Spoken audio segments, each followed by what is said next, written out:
بسم اللہ الرحمن الرحیم۔ السلام علیکم، ہمارے چینل میں خوش آمدید۔ وہ عربی مجھے بہت ہی پسند تھا۔ اس میں ایک عجیب سی کشش تھی جو مجھے اس کی طرف کھینچتی تھی۔ وہاں پر موجود باقی تمام لوگوں کی نسبت وہ سب سے زیادہ حسین تھا۔ میں نے اس سے زیادہ حسین شخص اپنی ساری زندگی میں نہیں دیکھا تھا۔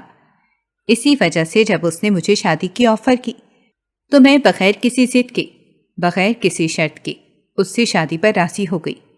چونکہ میری بھی طلاق ہو گئی تھی اور میں بھی اکیلی زندگی گزار رہی تھی۔ دوسری طرف میرا ویزا ختم ہونے میں تھوڑا ٹائم ہی رہ گیا تھا۔ اسی وجہ سے مجھے کوئی نہ کوئی جگاڑ تو لگانا ہی تھا۔ اب جب کہ یہ آدمی مجھ سے شادی کرنے کے لیے تیار ہوا تو میری ساری مشکلات بھی دور ہو گئیں۔ مگر میں نہیں جانتی تھی کہ اس سے شادی کرنے کے بعد میں کتنی بڑی مصیبت میں پھنسنے جا رہی ہوں۔ میں نہیں جانتی تھی کہ میں اپنی زندگی کو ایک ایسے موڑ پر لانے جا رہی ہوں جس کے آگے دلدل ہوں گے، جبکہ واپسی کا بھی کوئی راستہ نہیں ہوگا۔ حیرت مجھے اس بات پر ہوتی تھی کہ اس فارم ہاؤس میں کام کرتے ہوئے مجھے کافی عرصہ گزر گیا تھا۔ اس دوران اس نے کبھی بھی میری طرف نظر اٹھا کر نہیں دیکھا تھا۔ میری طرف دیکھنا تو دور کی بات، اس نے کبھی مجھے مخاطب بھی نہیں کیا تھا۔ وہ اپنے نوکروں کے ذریعے ہی مجھے کام کا کہہ دیتا تھا یا پھر گھر کی کسی عورت کے ذریعے کوئی پیغام بھجوا دیتا تھا۔ مجھے تب یہ لگتا تھا کہ یہ بہت ہی شریف اور نیک انسان ہے، اس وجہ سے یہ پرائی عورتوں کو مخاطب نہیں کرتا۔ میں کوئی بہت حسین نہیں تھی، بلکہ میں معمولی سی شکل و صورت کی مالک تھی۔ یہی وجہ تھی کہ میرے شوہر نے مجھے طلاق دے دی تھی۔ میرا پہلا شوہر بھی بہت خوبصورت تھا اور اسے ہمیشہ سے ہی خوبصورت بیوی چاہیے تھی، لیکن اس کی ماں چاہتی تھی کہ وہ ایسی بہو گھر میں لائے جو گھر کے تمام کام کاج سنبھالے۔ وہ جانتی تھی کہ اگر وہ خوبصورت بیوی لے آئی اور ان کا بیٹا اپنی بیوی کے قابو میں چلا گیا تو پھر ان کے لیے اس گھر میں زندگی گزارنا مشکل ہو جائے گا۔ اسی وجہ سے صرف اور صرف اپنے فائدے کے لیے انہوں نے میری زندگی کو عذاب میں ڈالا۔ میری شادی اپنے پہلے شوہر سے تو ہو ہی گئی، لیکن پھر اس کے بعد میری زندگی عذاب بن گئی۔ یہ شادی 1 سال سے زیادہ نہ چل سکی اور مجھے طلاق ہو گئی۔ میں فارم ہاؤس کے لان میں بیٹھی اسی چیز کے بارے میں ہی سوچ رہی تھی کہ اچانک ہی مجھے یوں محسوس ہوا جیسے کوئی میرے پیچھے آ کر کھڑا ہوا ہو۔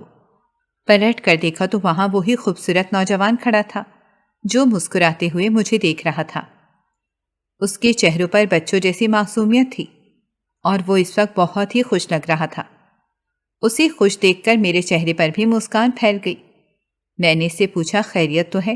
آج تم بہت زیادہ مسکرا رہے ہو۔ وہ کہنے لگا کہ آج اس لیے خوش ہوں کیونکہ آج ہماری شادی کا دن ہے۔ مجھے لگا کہ میں نے کچھ غلط سن لیا ہو۔ دوبارہ جب اس سے اس بات کی تائید چاہی تو اس نے تیزی سے ہاں میں سر ہلایا اور کہا، میں سچ کہہ رہا ہوں، آج ہماری شادی کا دن ہے اور بہت جلد میں تمہیں اپنے ساتھ کورٹ لے کر جا رہا ہوں۔ مجھے اندازہ نہیں تھا کہ وہ کبھی میرے سر پر آ کر اس طرح سے بم توڑ دے گا، بلکہ مجھے تو لگ رہا تھا کہ ابھی شادی میں تقریباً 1 مہینہ باقی ہے، کیونکہ وہ چاہتا تھا کہ وہ اپنی بڑی بہن کی موجودگی میں یہ شادی کرے۔ مگر پتہ نہیں اب اسے ایک دم سے کیا ہو گیا تھا۔ میں چاہتی تھی کہ ہماری شادی بہت دھوم دھام سے ہو، کیونکہ پہلی شادی بھی بہت ہی سادگی سے ہوئی تھی۔ میں اپنا کوئی بھی ارمان پورا نہیں کر پائی تھی۔ جب میں نے اس سے اس بارے میں بات کی تو وہ مجھ سے معذرت کرنے لگا اور کہنے لگا، مجھے معاف کرنا، میں تمہاری یہ خواہش پوری نہیں کر سکتا، مگر میں تم سے وعدہ کرتا ہوں کہ شادی کے بعد تمہاری زندگی خوشیوں سے بھر دوں گا۔ اس کے بعد تم مجھ سے جس چیز کی بھی فرمائش کرو گی میں تمہاری تمام فرمائشیں پوری کروں گا۔ فی الحال میری مجبوری کو سمجھو اور ہاں کر دو۔ میں نے اسے کہا کہ تمہاری ایسی کون سی مجبوری ہے؟ تم تو مجھے کہتے تھے کہ معاشرے کے تمام لوگوں کو ہی تمہاری شادی اور تمہاری بیوی کے بارے میں بہت تجسس ہے۔ ہر کسی کی زبان پر یہی باتیں ہیں کہ پتہ نہیں تم کس سے شادی کرو گے۔ وہ مسکرانے لگا اور کہنے لگا، یہ سب تو سچ ہی ہے، لیکن میں چاہتا ہوں کہ ان کا تجسس مزید تھوڑے عرصے تک بڑھایا جائے۔ میں نے ناسمجھی سے اس کے چہرے کی طرف دیکھا۔ اس نے میرے بالوں پر ہاتھ پھیرا اور کہنے لگا، چلو اب جلدی سے اندر جا کر وہ لباس پہنو جو میں نے خاص تمہارے لیے خریدا ہے۔ میں نے اسے کہا کہ اگر کورٹ میں ہی جا کر شادی کرنی ہے تو عام سے لباس میں ہی کر لیتی ہوں، یوں بہت زیادہ معیوب لگے گا۔ اس نے ایک گہری سانس لی اور کہنے لگا کہ کچھ بھی معیوب نہیں لگے گا. تمہیں میں جو کچھ کہہ رہا ہوں تم بس ہو کرو، مجھ سے زیادہ سوال جواب مت کرو. وہ یکدم ہی غصے میں آ گیا تھا اور پھر وہ بے چینی سے کہنے لگا کہ اماں بھی اتنی دیر سے انتظار کر رہی ہیں، تم کیا تھوڑا جلدی کر سکتی ہو؟ اس کی بات سن کر میں چند لمحوں کے لیے حیران رہ گئی. میں اسے اس کی ماں کے بارے میں سوال کرنا چاہتی تھی، مگر میں نے اس وقت خاموشی اختیار کرنے کا فیصلہ کیا کیونکہ وہ پہلے ہی بہت جھنجھلایا ہوا لگ رہا تھا. دوسری طرف میرا سر بھی بہت بری طرح سے چکرا رہا تھا. مجھے سمجھ نہیں آ رہی تھی کہ کیا کر اتنی جلد بازی کی کیا وجہ ہے. ہر زندگی میں پہلی بار اس نے اپنی ماں کا ذکر کیا تھا. اس سے پہلے کبھی بھی اس نے اپنی ماں کا نام نہیں لیا تھا. جب بھی میں اس کی ماں کے بارے میں پوچھتی تو وہ میری بات ٹال جاتا.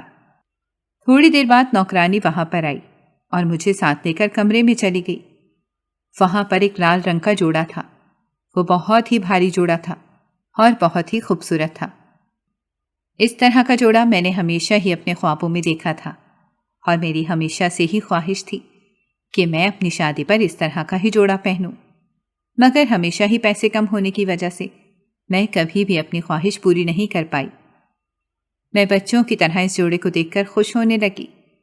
مجھے اس طرح خوش ہوتا دیکھ کر وہ نوکرانی پراسرار انداز میں مسکرانے لگی اور کہنے لگی بہت جلد آپ کی یہ مسکراہٹ دور ہو جائے گی. میں نے اس کی طرف سوالیہ نظروں سے دیکھا اور اسے کہا کہ تمہاری اس بات کا کیا مطلب ہے؟ اس نے میری بات کا جواب نہ دیا بلکہ مسکراتے ہوئے کہا کہ آپ کو بہت جلد اس بات کا اندازہ ہو جائے گا. آپ جلدی سے یہ جوڑا پہن لیں، صاحب باہر کھڑے آپ کا انتظار کر رہے ہیں. وہ بہت ہی غصے میں ہیں. آخر انہوں نے آپ کو اپنی ماں سے بھی ملوانے کے لیے تو لے کر جانا ہی ہے. یہ اس کی خاص نوکرانی تھی اور لمبے عرصے سے اس کے ساتھ تھی. اسی وجہ سے میں اس سے زیادہ بحث نہیں کرتی تھی اور نہ ہی میں نے اسے کبھی بدتمیزی کرنے کی کوشش کی تھی کیونکہ ارسلان نے مجھے سختی سے منع کیا تھا کہ میں اس کے ساتھ کبھی بھی منہ ماری نہ کروں، اور اگر کبھی میں نے اس کے ساتھ منہ ماری کرنے کی کوشش کی تو مجھے اس کی سزا ملے گی. ارسلان کی باتوں سے مجھے اس نوکرانی کی اہمیت کا اندازہ تو ہو ہی چکا تھا. میں نے اسی دن ہی فیصلہ کیا تھا کہ جس دن میرا ارسلان سے نکاح ہو جائے گا اسی دن ہی اس نوکرانی کا بندوبست کروں گی، کیونکہ اب یہ کچھ زیادہ ہی میرے سر پر سوار ہو رہی تھی. ابھی بھی میں بہت تحمل سے اس کی باتیں سن رہی تھی. تھوڑی ہی دیر بعد وہ باہر نکل گئی جبکہ میں نے وہ لال جوڑا پہن لیا. مجھ پر وہ لال جوڑا بہت خوبصورت لگ رہا تھا. میں آسمان سے اتری کوئی پری لگ رہی تھی. تھوڑی ہی دیر بعد جب میں باہر نکلی تو ارسلان مجھے دیکھ کر چند لمحوں کے لیے مبہوت ہو گیا اور مسکراتے ہوئے کہنے لگا تم واقعی بہت خوبصورت لگ رہی ہو. مجھے یقین ہے کہ تم میری ماں کو بہت پسند آؤ گی. میں نے کچھ بولنا چاہا مگر اس نے میرے ہونٹوں پر ہاتھ رکھ دیا اور کہنے لگا ابھی کچھ بھی نہ کہو، بہت جلد ہی تمہیں ہر چیز کے بارے میں پتہ چل جائے گا. اس نے میرا ہاتھ پکڑا اور مجھے گاڑی کی طرف لے گیا. تھوڑی ہی دیر بعد ہم کورٹ میں موجود تھے. وہاں پر بیٹھے مولوی نے جب ہمیں دیکھا تو چند لمحوں کے لیے حیران رہ گیا. وہ خوف زدہ نظروں سے میری طرف دیکھ رہا تھا. اس کی نظروں کے مطلب کو میں اچھی طرح سے سمجھتی تھی. مجھے حیرانگی ہو رہی تھی کہ وہ مجھے دیکھ کر اتنا ڈر کیوں گیا ہے. میں سوچنے کی کوشش کر رہی تھی کیا میں نے اسے پہلے کبھی دیکھا ہے یا میں اس سے پہلے کبھی ملی ہوں. سوچنے کے باوجود بھی مجھے کچھ بھی یاد نہیں آ رہا تھا. پھر میں نے اپنے دماغ کو یوں ہی آزاد چھوڑ دیا اور خود ہی اس کے بولنے کا انتظار کرنے لگی. میں نے دیکھا کہ اس کے ہاتھ بری طرح سے کانپ رہے تھے. اسے اس طرح سے کانپتا دیکھ کر مجھے شدت سے کچھ غلط ہونے کا احساس ہوا. میں نے اس سے پوچھا کہ آپ کو کوئی مسئلہ ہے؟ اس سے پہلے کہ وہ کوئی جواب دیتا ارسلان غصے سے میری طرف دیکھنے لگا اور کہنے لگا تمہارا کیا حق بنتا ہے کہ تم اس سے اس طرح کا سوال کرو. ارسلان کی بات سن کر میرا منہ حیرت سے کھل گیا کیونکہ میں اس کے ساتھ کوئی بھی ہنسی مذاق نہیں کر رہی تھی، نہ ہی میں نے اس کے ساتھ فری ہونے کی کوشش کی تھی. میں تو صرف اس کی حالت کو مد نظر رکھتے ہوئے اس کی طبیعت کے بارے میں پوچھ رہی تھی کیونکہ وہ واقعی بہت پریشان لگ رہا تھا. مگر شاید ارسلان کو یہ بات پسند نہیں آئی میں بھی دوبارہ سے خاموش ہو کر بیٹھ گئی اور اس مولوی کی طرف نہیں دیکھا۔ وہ بھی اب میری طرف نہیں دیکھ رہا تھا، مگر اس کا جسم ابھی بھی بہت بری طرح کانپ رہا تھا۔ میں نے ایک نظر ارسلان کی طرف دیکھا تو اس کے چہرے کے تاثرات بہت سخت تھے۔ ارسلان اس وقت بہت ہی غصے میں نظر آ رہا تھا۔ میں نے اس کو آج سے پہلے اس قدر غصے میں نہیں دیکھا تھا۔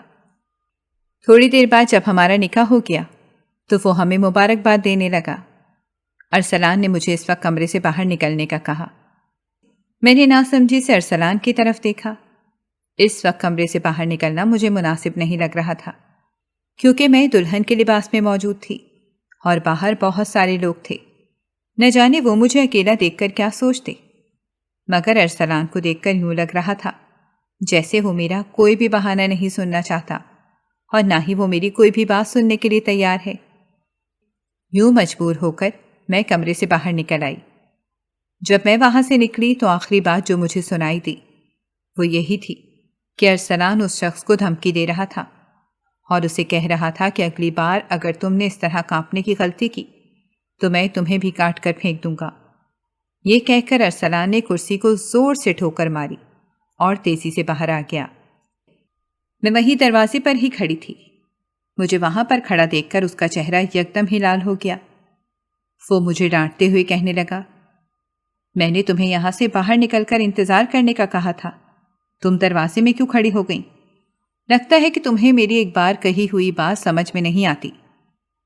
ارسلان کا رویہ یکدم ہی تبدیل ہو گیا تھا۔ اب وہ بہت غصے میں لگ رہا تھا، جبکہ نکاح سے پہلے وہ مجھ سے بہت ہی نرم لہجے میں بات کر رہا تھا۔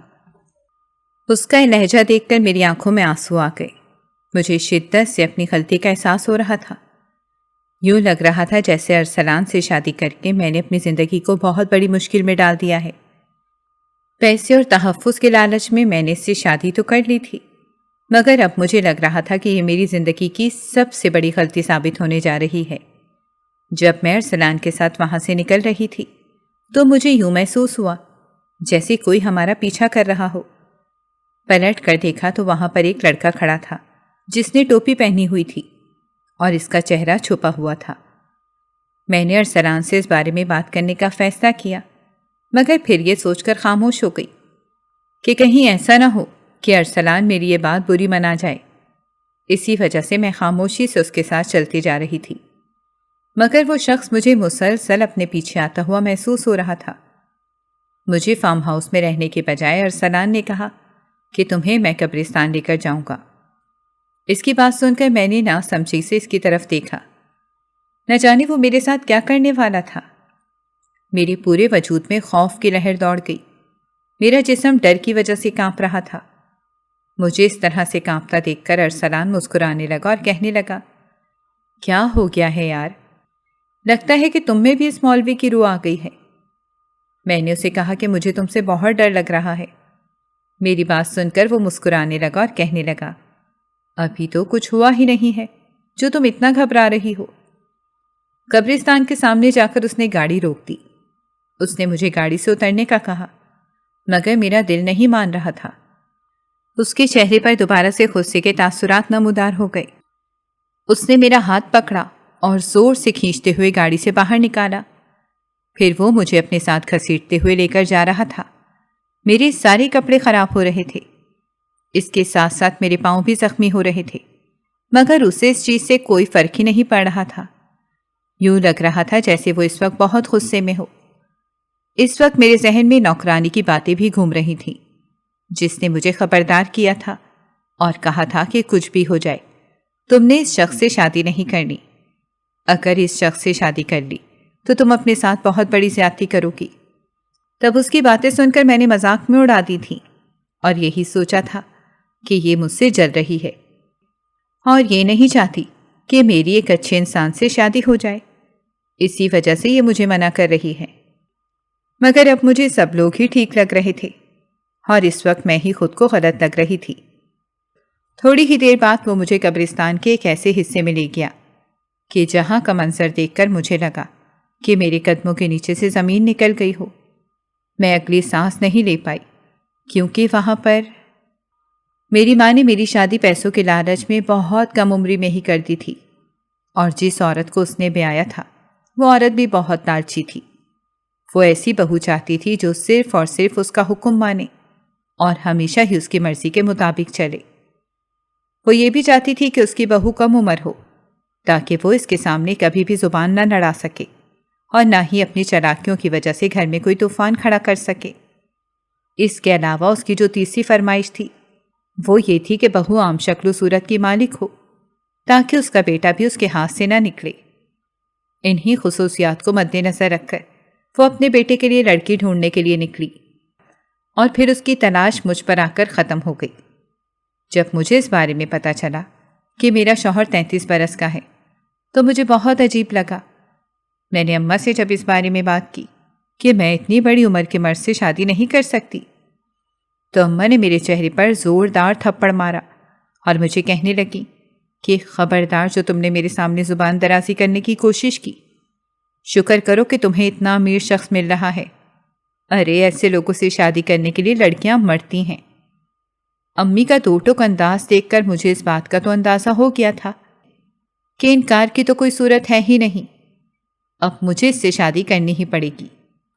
شادی سے پہلے اس لڑکے نے فرمائش کی کہ میں لڑکی سے ملنا چاہتا ہوں۔ اس لڑکی کی فرمائش سن کر میں بہت زیادہ گھبرا گئی، اور اس سے پہلے کہ میں کبھی بھی کسی لڑکے سے نہیں ملی تھی۔ میں اس سے پہلے کبھی بھی کسی لڑکے سے نہیں ملی تھی اور میں بہت کم عمر بھی تھی، اس وجہ سے مجھے ان باتوں کے بارے میں زیادہ علم نہیں تھا۔ میں امی کو بھی اچھی طرح سے جانتی تھی کہ امی کبھی بھی مجھے اس بات کی اجازت نہیں دیں گی، کیونکہ امی بہت ہی محدود ذہنیت کی مالک تھیں اور اس طرح کی چیزوں کو بہت معیوب سمجھتی تھیں۔ مگر جب امی نے کہا کہ مجھے کوئی اعتراض نہیں ہے تو مجھے بہت حیرت ہوئی، کیونکہ زندگی میں پہلی بار امی نے اپنے اصولوں سے ہٹ کر کوئی فیصلہ کیا تھا۔ مگر میں نے جب انکار کیا تو امی ایک دن مجھے اس کے سامنے زبردستی لے کر گئیں۔ وہ بیٹھک میں ہی بیٹھا ہوا تھا۔ مجھے دیکھ کر وہ اپنی جگہ سے اٹھ کھڑا ہوا۔ اس کے چہرے پر اچانک ہی نفرت نمودار ہو گئی، جس کو میں نے اچھے طریقے سے محسوس کیا تھا۔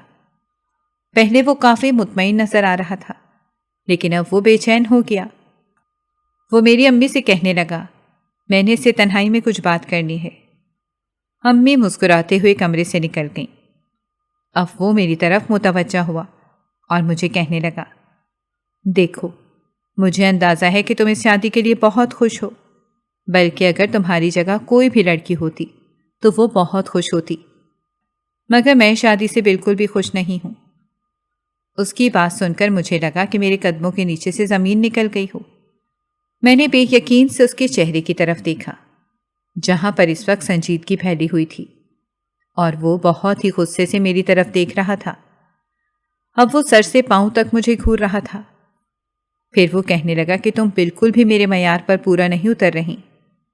میں نے اپنے لیے جیسی لڑکی سوچی ہوئی ہے، تم اس لڑکی کی طرح بالکل بھی نہیں ہو۔ اماں سے میں نے انکار کرنے کے لیے کہا تھا، مگر وہ میری بات ماننے کے لیے راضی ہی نہیں ہے۔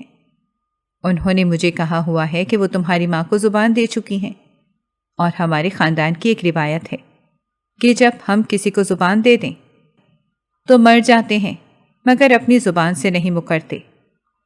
میں نے اس سے انتہائی ٹھنڈے لہجے میں پوچھا، پھر آپ مجھ سے کیا چاہتے ہیں؟ آپ نے مجھے یہاں پر کیوں بلایا ہے؟ کیا آپ نے مجھے یہاں پر صرف اور صرف میری بے عزتی کرنے کے لیے بلایا ہے؟ میری آواز یکدم ہی اونچی ہو گئی تھی، کیونکہ مجھے اس کا یہ لہجہ اور بات کرنے کا انداز بالکل بھی پسند نہیں آیا تھا۔ اسے جلد ہی اپنی غلطی کا احساس ہوا۔ مجھ سے معذرت کرتے ہوئے کہنے لگا، میرا مطلب آپ کو تکلیف پہنچانا نہیں تھا، میں صرف اور صرف یہ چاہتا ہوں کہ آپ اس رشتے سے انکار کر دو۔ میں نے اسے دو ٹوک انداز میں کہا کہ میں اس رشتے سے انکار نہیں کر سکتی، اگر آپ نے انکار کرنا ہے تو آپ انکار کر دیں۔ کہہ کر میں وہاں سے اٹھ کر چلی آئی۔ مجھے اس کی آواز سنائی تھی۔ اس نے مجھے کہا تھا کہ تم اپنے فیصلے پر بہت پچھتاؤ گی، مگر مجھے اب ڈر نہیں لگتا تھا۔ میرا سارا ڈر میری ماں ختم کر چکی تھی۔ جب میری سے شادی ہو گئی، لیکن ہماری زندگی بہت ہی بری گزر رہی تھی۔ اسے مجھ میں کوئی دلچسپی نہیں تھی، اور جب میں یہ دیکھتی کہ وہ میری ذات میں دلچسپی نہیں لیتا تو میری بھی دلچسپی آہستہ آہستہ ختم ہونے لگی۔ ہم صرف اور صرف ایک ساتھ رہ رہے تھے، احساسات جذبات نام کی کوئی چیز ہی نہیں تھی۔ وہ میرے سامنے ہی دوسری لڑکیوں سے باتیں کرتا اور لڑکیوں کے ساتھ گھومنے کے لیے بھی جاتا تھا۔ واپسی پر وہ مجھے ان لڑکیوں کی تصویریں بھی دکھاتا اور مجھے بتاتا تھا کہ مجھے اس طرح کی لڑکیاں پسند ہیں۔ تم سے شادی کر کے میں نے اپنے ساتھ بہت بڑی زیادتی کر دی ہے، لیکن چلو خیر، بہت جلد ان سے چھٹکارا حاصل کر لوں گا۔ وہ ہر بار ہی ایسی باتیں کر کے میرا دل جلاتا تھا۔ دوسری طرف میری ماں بے حد خوش تھی، کیونکہ انہوں نے ان لوگوں سے اچھی خاصی رقم لی تھی۔ اس کے علاوہ ایک بڑی رقم میرے حق مہر میں بھی لکھوائی تھی۔ میرا شوہر مجھے اس بات کے بھی تانے دیتا تھا کہ تمہاری ماں نے پیسے بٹورنے کے لیے تمہیں میرے ساتھ باندھ دیا ہے، مگر اس کی تمام باتیں میں ایک کان سے سن کر دوسرے کان سے نکال دیتی تھی۔ میں خود کو ایک ذہنی مریض نہیں بنانا چاہتی تھی۔ جب میں اماں سے اس بارے میں شکایتیں لگاتی تو اماں مجھے ڈانٹ کر خاموش کروا دیتی اور کہتی کہ اچھی لڑکیاں اس طرح کی باتیں نہیں کرتی، بلکہ اچھی لڑکیاں کچھ بھی ہو جائے اپنا گھر بساتی ہیں۔ اماں کی وجہ سے میں وہاں پر رہ رہی تھی، ورنہ اگر میرا بس چلتا تو میں آج ہی وہاں سے نکل کر آ جاتی۔ 1 سال تو میں نے یہ سب کچھ برداشت کیا، لیکن پھر 1 سال کے بعد میری ساس کا انتقال ہو گیا۔ میری ساس کی میت باہر پڑی ہوئی تھی کہ میرا شوہر کمرے میں آیا اور اس نے مجھے طلاق دے کر فارغ کر دیا۔ مگر مجھے اس رشتے کے ٹوٹ جانے پر دکھ نہیں ہوا تھا، کیونکہ یہ ایک انچاہا رشتہ تھا۔ میں تو شکر ادا کر رہی تھی کہ میری اس انسان سے جان چھوٹ گئی۔ میں نے گھر جانے کے بجائے اپنی ایک دوست کے گھر جانے کا فیصلہ کیا۔ میں نے اسے اپنے حالات کے بارے میں بتایا تو اس نے بہت ہی عقل مندی کا مظاہرہ کیا اور مجھے کہنے لگی، دیکھو اب تم اپنے گھر واپس نہیں جا سکتی، کیونکہ تم اگر اپنے گھر گئیں تو تمہاری ماں تمہارے حق مہر کے سارے پیسے کھا جائے گی، تمہارے ہاتھ میں کچھ بھی نہیں بچے گا۔ میری بات سمجھو، اگر تم اپنی زندگی بنانا چاہتی ہو تو بہتر یہی ہے کہ یہ ملک چھوڑ کر ہی چلی جاؤ۔ میں نے حیرانگی سے اس کی طرف دیکھا۔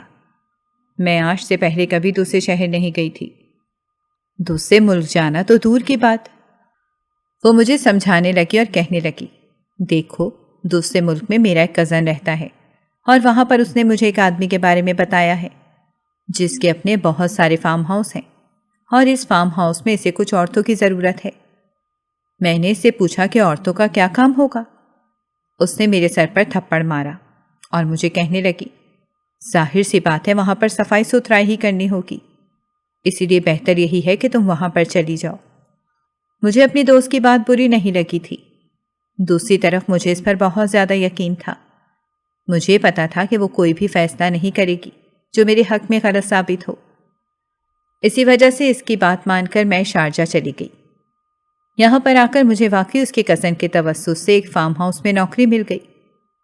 تھوڑے ہی عرصے کے بعد وہاں پر میری ایک شخص سے ملاقات ہوئی جو وہاں کی پولیس میں تھا۔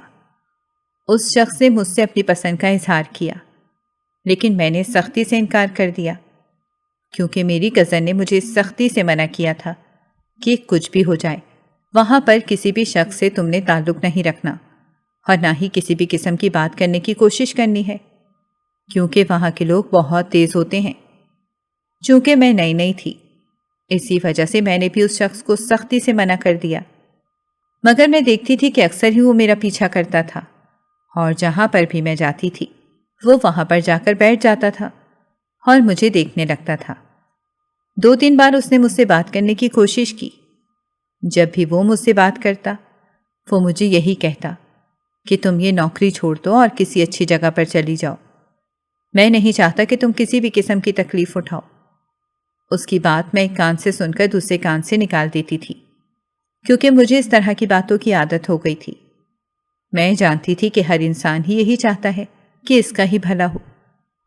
یقیناً وہ اس میں اپنا ہی فائدہ سوچ رہا تھا، اسی وجہ سے میں نے ہمیشہ ہی اس کی باتوں کو نظر انداز کیا اور کبھی بھی اس کی طرف دھیان نہیں دیا۔ دوسری طرف فارم ہاؤس میں ایک نوکرانی تھی جس کی حرکتیں سب سے زیادہ مشکوک تھیں۔ میں جب بھی نیچے جاتی تھی وہ ہمیشہ ہی جاگ رہی ہوتی تھی، یوں لگتا تھا جیسے وہ سوتی ہے ہی نہیں۔ وہ مجھے کوئی روبوٹ لگتی تھی، بات بھی وہ اس طرح ہی کرتی تھی اور اس کا اٹھنے بیٹھنے کا انداز بھی روبوٹوں کی طرح ہی تھا۔ ایک بار میں نے اس سے مذاق میں اس بارے میں بات کی تو وہ مسکراتے ہوئے کہنے لگی کہ اگر میں روبوٹ نہ بنوں تو شاید میرا مالک کبھی بھی اپنے کام میں کامیاب نہ ہو سکے۔ تب میں نے حیرت سے اس سے پوچھا تھا کہ تمہارا مالک کون سا کام کرتا ہے؟ وہ مسکراتی تھی۔ اس نے کہا تھا کہ بہت جلد تمہیں بھی اس بارے میں پتہ چل جائے گا جب وہ تم سے شادی کی پیشکش کرے گا، جب وہ تمہیں شادی کی پیشکش کرے گا۔ اور اب مجھے ساری باتیں اچھی طرح سے سمجھ آ رہی تھیں۔ وہ مجھے قبرستان کے ایک ایسے حصے میں لے کر گیا تھا جہاں پر اس وقت صرف ہڈیاں بھری ہوئی تھیں، اور ایک جگہ پر بہت سارے کیڑے مکوڑے بھی موجود تھے۔ وہ میری طرف دیکھنے لگا اور کہنے لگا، مجھے یہ جگہ بہت پسند ہے۔ جو بھی عورت مجھے پسند آتی ہے میں اسے یہیں پر لے کر آتا ہوں، پھر میں اسے ان کیڑوں میں پھینک دیتا ہوں۔ اس کے بعد وہ مسکرانے لگا اور کہنے لگا، تمہیں اندازہ بھی نہیں ہے یہ کیڑے صرف چند ہی لمحوں میں اس کا خاتمہ کر دیتے ہیں۔ ان کیڑوں کی ایک سب سے اچھی بات یہ ہے کہ یہ کیڑے اپنی جگہ کو نہیں چھوڑتے، سالوں سے یہ اسی جگہ پر ہی موجود ہیں۔ اس سے پہلے کہ وہ مجھے اس جگہ پر پھینکتا، اچانک ہی وہاں پر پولیس والا آ گیا۔ اس نے مجھے اس نفسیاتی عربی سے بچا لیا اور اس کے ہاتھوں میں ہتھکڑیاں باندھتے ہوئے کہنے لگا، تم نے اپنا بیان دے دیا ہے، اب دیکھو پولیس تمہارے ساتھ کیا کرتی ہے۔ پھر وہ اسے اپنے ساتھ پکڑ کر لے گیا، جبکہ میں اس کی بیوی ہونے کی حیثیت سے اس کے مینشن میں ہی رہنے لگی۔ تھوڑے ہی ٹائم بعد مجھے پتا چلا کہ اس کا اس پوری دنیا میں کوئی بھی نہیں ہے اور وہ ایک نفسیاتی انسان ہے۔ تقریباً 3 ہفتوں بعد اس کی پھانسی مقرر ہو گئی اور وہ ہمیشہ ہمیشہ کے لیے اس دنیا سے چلا گیا۔ اسے اپنے گناہوں کی سزا مل چکی تھی۔ تب مجھ پر یہ راز آشکار ہوا تھا کہ وہ ہر 6 مہینے بعد ایک عورت سے نکاح کرتا تھا اور اسے پھر قبرستان کے اس حصے میں لے کر آتا تھا جہاں اسے وہ ان کیڑے مکوڑوں میں پھینک دیتا تھا۔ پھر وہ بعد میں پولیس میں جا کر رپورٹ لکھواتا تھا کہ اس کی بیوی غائب ہو گئی۔ کوئی بھی اس کے خلاف آج تک ثبوت نہیں ڈھونڈ پایا تھا، اور وہ یہ سب اسی لیے کرتا تھا کیونکہ اس کی ماں کو اس کے باپ نے اسی طرح سے ہی مارا تھا۔ اس کے مرنے کے بعد اس کی ساری جائیداد مجھے مل گئی، اور پھر تھوڑے ہی عرصے بعد میں نے اسی پولیس والے سے شادی کر لی۔ اب میں بہت ہی آرام سے اس کی جائیداد پر عیش کر رہی ہوں اور اس کے بڑے سے محل نما گھر میں زندگی بسر کر رہی ہوں۔